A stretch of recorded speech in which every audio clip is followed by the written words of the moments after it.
দেশের ভিতরে কত গন্ডগোল চলতেছে। বাংলাদেশ এবং ভারত একটা যুদ্ধ যুদ্ধ ভাব চলতেছে। প্রায় যুদ্ধ লেগেই গেছে অনেক জায়গায়, তাই না? আমরা দেখলাম যে সীমান্ত দিয়ে কিভাবে ঢুকে যাচ্ছে বাংলাদেশে, তারাও আটকাচ্ছে, আমরাও আটকাচ্ছি।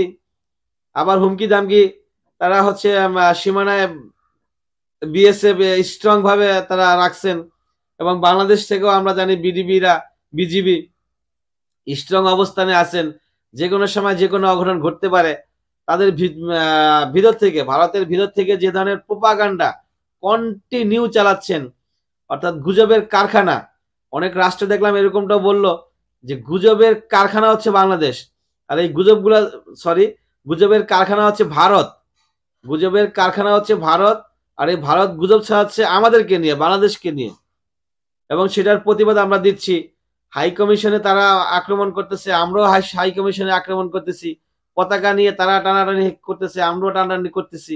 মানে মোট কথা তাদের আর আমাদের ভিতরে একটা বিশাল জুই ঝামেলা এখন দেখা যাচ্ছে, বিশাল বড় প্রবলেম দেখা যাচ্ছে। যুদ্ধ ভাব, যে কোনো সময় যে কোনো অঘটন ঘটতে পারে।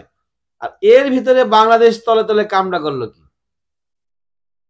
এই যে ঝামেলা, এই ঝামেলার ভিতরে তলে তলে বাঙালি কি কাজ করলো, কার নির্দেশে এই কাজগুলো হইলো, কোন উপদেশের মাধ্যমে হইলো, কোন মন্ত্রণালয়ের মাধ্যমে এই কাজটা হইলো, সেটা আসলে আমার জানা নাই। যে জিনিসটা কি, জিনিসটা হচ্ছে মাছ। এই গন্ডগোলের ভিতরেও ভারতে গেল 105 মেট্রিক টন মাছ, বাংলাদেশ থেকে ভারতে গেল 105 মেট্রিক টন মাছ।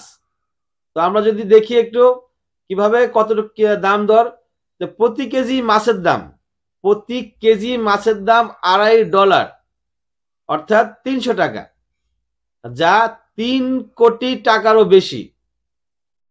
এছাড়াও রপ্তানি হচ্ছে শুটকি।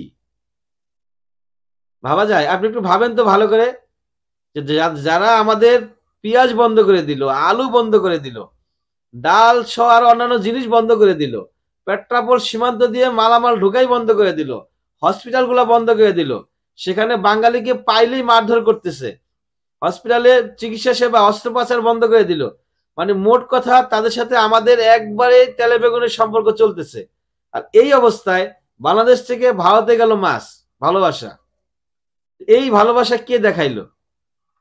কোন মন্ত্রণালয়ের মাধ্যমে এই ঘটনাগুলো ঘটলো? আসলে এটা আমাদের জানা নাই, মানে আমার জানা নাই।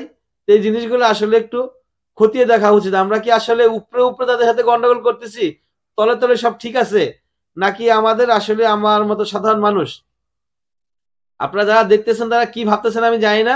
দয়া করে একটু আমাকে জানানোর চেষ্টা করবেন যে আমি আসলে বুঝতেছি না এই ঘটনার কারণটা কি, কেন এই ধরনের ঘটনা বাংলাদেশ সরকার ঘটাইলো, কোন উপদেষ্টারা ঘটাইলো, আসলে আমি এটা বুঝতেছি না। তাহলে ওই যে ইলিয়াস সাহেব, পিনাকি ভট্টাচার্য, তারা ওখানে বৈশা যে ধরনের কথা বলতেছেন, সেই কথাগুলো কি আসলে সত্য হতে যাচ্ছে না আসলে কি, সেটা দয়া করে আপনারা একটু জানানোর চেষ্টা করবেন।